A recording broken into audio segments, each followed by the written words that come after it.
Saludos a Nelson Castillo, a Freddy Jaime, a Valerie, a Carlos Escobar, a Douglas Méndez, a Norma Ayala, a Jorge Flores y a todas las personas que se conectan todos los miércoles con plataforma de TVX. Soy Carmen Rodríguez.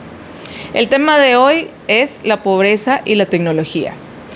No podemos negar que en los últimos 10 años el avance de la tecnología ha ido de la mano con el crecimiento económico en algunos países, especialmente en los países desarrollados y en los países en los que se invierte en la educación y en el desarrollo tecnológico. No podemos negar tampoco que el avance tecnológico trae beneficios para las sociedades, para los ciudadanos y para la productividad del país. Pero generalmente cuando se habla del avance tecnológico, del uso de la tecnología para incentivar la economía, y ahora que en El Salvador se está hablando del uso del Bitcoin para llevar al país hacia el crecimiento económico, se sigue ignorando y se sigue minimizando un tema que es esencial: la pobreza.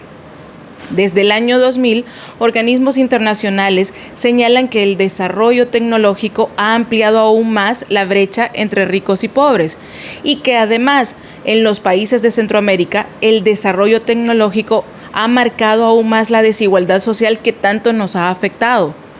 En nuestro país, El Salvador, como en Honduras, en Nicaragua, en Guatemala y en otros países de la región, el acceso a la educación y a la tecnología no es igual para todos. En consecuencia, cuando hablamos de tecnología, de oportunidades de desarrollo, de oportunidades de trabajo, de acceso a la tecnología como una herramienta o como algo de uso cotidiano en nuestra vida, debemos señalar que no es igual para todos. Los niños que viven en Conchagua o en Santa Rosa, Huachipilín, no tienen el mismo acceso a la tecnología que los niños que viven en Santa Elena, o que los niños que viven en Antiguo Cuscatlán, o que los niños que viven en Santa Tecla. Y no es suficiente darles a los niños de zonas rurales una computadora si no tienen acceso a Internet o si no tienen acceso a la educación misma. En países como Estados Unidos, el 80% de la población tiene acceso a Internet. Tiene Internet en casa, puede ir a cualquier lugar y se puede conectar a Internet, se puede conectar en espacios públicos. Pero en países como en El Salvador, solo el 20% de la población tiene acceso a Internet. Por lo tanto, no podemos asegurar, por ejemplo, que El Salvador puede competir económica o tecnológicamente con países como Estados Unidos, en los que el 80% de la población tiene acceso a la tecnología y tiene acceso a Internet, porque las posibilidades de competir o de incluso ganar en contra de estos países son casi nulas, y tenemos que ser realistas. ¿Es posible acortar esta brecha de la desigualdad al acceso tecnológico o al acceso de Internet cuando los gobiernos y todos los sectores de todas las sociedades invierten para lograrlo? Pero invertir en la educación e invertir en la tecnología no es lo mismo que cerrar negocios o aprobar leyes como la ley del Bitcoin, porque no todos los salvadoreños tendrán acceso a la tecnología y no todos los salvadoreños tendrán acceso al uso de esa moneda. La falta de inversión en la educación es un problema que El Salvador ha tenido desde siempre, pero pensar que una nueva moneda que no tiene valor en otros países va a cambiar la situación de pobreza en el país es iluso. Decir que el Bitcoin va a sacar de la pobreza a las familias salvadoreñas es mentirle a los salvadoreños. La dolarización de la economía salvadoreña no resolvió el problema de la pobreza. Tampoco incentivó el crecimiento económico de las familias que ya estaban en pobreza. Recordemos que los salarios siguen teniendo una base en colones y no en dólares. Esto no contribuye a salir de la pobreza. En los últimos 4 gobiernos, 2 de Arena y 2 del Frente, no vimos una inversión real o significativa en la educación, ni tampoco vimos una inversión en la tecnología de las zonas rurales. Esta desigualdad del acceso a la tecnología fue más evidente en los peores momentos de la pandemia. Según la CEPAL, solo 1/3 de ese 20% que tiene acceso a Internet pudo mantenerse conectado mientras todo el mundo estaba bajo encierro o mientras otros trabajaban durante la pandemia. La CEPAL también señaló que el 46% de los niños de entre 5 y 12 años en Centroamérica no tienen acceso alguno a Internet y que esta situación o la falta de acceso a Internet o acceso a la tecnología es peor en Perú, en El Salvador y en Bolivia. El año pasado, durante la pandemia en Estados Unidos, el 40% de la población pudo continuar trabajando desde casa, gracias a ese acceso a Internet. En países como en El Salvador, solo el 20% de los trabajadores pudieron trabajar desde su casa durante el encierro. Esto quiere decir que muchas personas no pudieron trabajar desde su casa debido a que no tenían acceso a Internet y por lo tanto no pudieron garantizar generar ingresos y no pudieron llevar alimentos a su mesa y no pudieron pagar la renta de sus casas o pagar los servicios básicos de electricidad o agua potable. En marzo, el Banco Interamericano de Desarrollo, BID, predijo que como resultado de la pérdida del empleo y la reducción de los salarios a causa de la pandemia en Centroamérica y en nuestro país, 478,000 salvadoreños caerán en situación de pobreza en los próximos meses. Esto, según la CEPAL, hará que El Salvador sea el país más impactado en la pobreza debido a la pandemia. Recordemos que cada 4 de 10 salvadoreños viven en situación de pobreza. Y recordemos también que en la zona rural hay familias que solo tienen $1 para garantizar alimentos por día. Además, según el Fondo Monetario de Inversión, la economía salvadoreña es la más golpeada en toda la región latinoamericana por la pandemia. Esto efectivamente impacta en el sector formal, en el sector informal y en las predicciones de esta institución también se señala que en los próximos meses las remesas disminuirán a medida que Estados Unidos vaya regresando a la normalidad. Las personas que recibieron, por ejemplo, fondos del gobierno, que cobraron seguros de desempleo o que recibieron ayuda de desempleo del gobierno federal o de los gobiernos locales de los estados, dejaron algunos de percibir estos fondos y otros van a dejar de percibir estos fondos en junio. Por lo tanto, las remesas que dependieron de este ingreso extra ya no van a ser las mismas, se van a ver afectadas. Ahora, aquí en Estados Unidos, cuando hablamos del acceso a Internet o a los servicios electrónicos o a la tecnología, los que menos tienen acceso a estos servicios o a la tecnología son los inmigrantes indocumentados.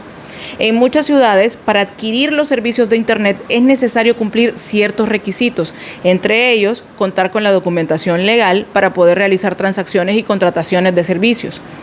Si hablamos del acceso a los servicios bancarios, la historia no es diferente. Es casi igual.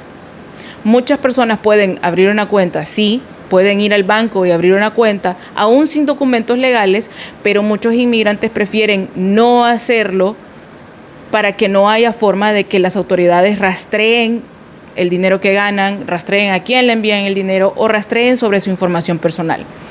Este es un ejemplo de cómo la desigualdad social y tecnológica se marca también aquí en Estados Unidos para las poblaciones vulnerables. Los que tenemos el privilegio de tener acceso a la tecnología dependemos de cierta medida de la tecnología. Si no, veamos, para despertarnos en las mañanas ponemos la alarma del celular, ya no usamos un reloj.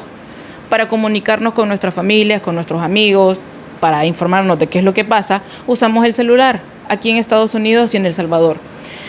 Aquí en Estados Unidos ya no necesitamos billetes o monedas para pagar cuando vamos a la farmacia o cuando vamos a un mercado, porque todo se hace desde el celular, podemos pagar desde el celular.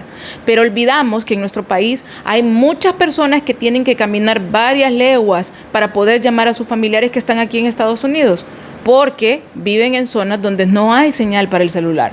También olvidamos que hay muchas personas que no pueden cargar su celular porque no tienen servicio de energía eléctrica.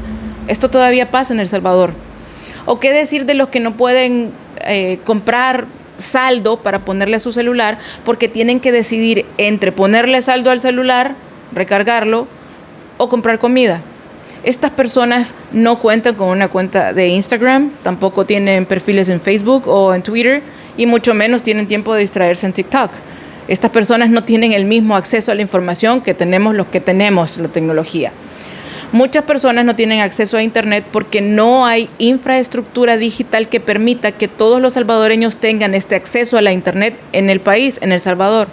Es decir, que en nuestro país no hay servicios de Internet con cobertura en todo el territorio salvadoreño. No hay servicios que den coberturas en muchas zonas rurales remotas, alejadas de la capital.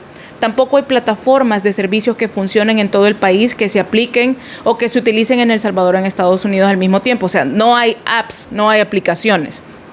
Y a pesar de que el envío de remesas aumentó durante la pandemia, no todos los hogares, ni en El Salvador ni en Estados Unidos, tuvieron o tienen acceso a los servicios de banca en línea. Este es otro problema. Durante los cierres y el confinamiento, decenas de familias tuvieron que sorteárselas y tuvieron que resolver problemas para cobrar las remesas porque casi todo estaba cerrado y no pudieron hacerlo desde sus celulares porque no tienen acceso a Internet o porque no tienen banca en línea. En Estados Unidos, de acuerdo con reportes del Fondo Internacional para el Desarrollo Agrícola, el año pasado, durante la pandemia, y gracias al confinamiento, la cantidad de remesas enviadas desde aquí de Estados Unidos hacia los países de Centroamérica aumentó. Las remesas enviadas hacia Latinoamérica desde Estados Unidos sumaron 540,000 millones de dólares. Sin embargo, muchas personas que cobraron esas remesas y que viven en zonas rurales remotas, que no disponen de acceso a Internet, que no poseen un servicio de banca en línea o que tienen servicio limitado de Internet y que no tienen acceso a servicios bancarios, tuvieron que caminar hasta los cascos urbanos, hasta las ciudades, para poder cobrar ese dinero que enviaron sus familiares. Es decir, que los pobres siempre son afectados por la falta de acceso a la tecnología, por la falta de acceso a la banca. Es cuestión de información, además. Tampoco podemos hablar de igualdad tecnológica o de acceso a la tecnología cuando las personas no tienen a su alcance toda la información necesaria, datos, explicaciones, opiniones de expertos, opiniones oficiales, de lo que nos importa. Por ejemplo, ahora se está repitiendo el mismo tema que se repitió en el año 2000, cuando vivimos la dolarización. Para la gente de escasos recursos que no tenía acceso a la información, la dolarización fue impuesta porque no supieron cómo iba a funcionar. Ahora, para la gente que no tiene acceso a la información y que no tiene acceso a la tecnología, el Bitcoin está siendo impuesto porque no saben cómo funciona. Debo aclarar y debo enfatizar que no debemos estar de acuerdo o que no debemos estar en contra de la tecnología. Muchos vivimos del uso de la tecnología en Estados Unidos y en todo el mundo, como lo mencioné. Muchas personas recibimos nuestros salarios, nuestros pagos mediante la tecnología. Hacemos compras utilizando la tecnología. Vamos al súper utilizando la tecnología y eso nos facilita la vida cotidiana. Pero de nuevo, el 80% de la población, solo el 80% de la población tiene acceso a la tecnología y a la información del uso de la tecnología. Y esta información en países desarrollados está al alcance de todas las personas, en todos los idiomas, incluso cuando la lengua que más se habla, en Estados Unidos, por ejemplo, es el inglés. Y esto se llama inclusión.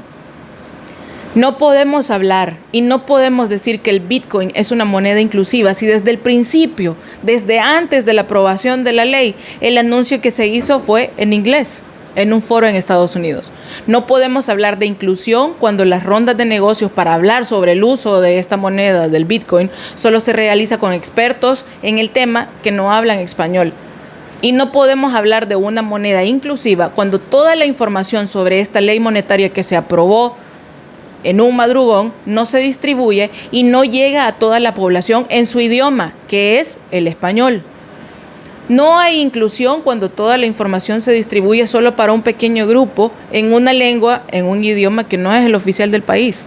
Y no se trata solo de inclusión. Este también es un punto sumamente importante porque es un punto que tiene que ver con transparencia. No podemos decir que hemos dado toda la información a la población cuando no toda la información habla inglés, cuando no toda la población tiene acceso a la tecnología y cuando no toda la población sabe siquiera de qué se trata esto de un uso de la criptomoneda o las wallets virtuales.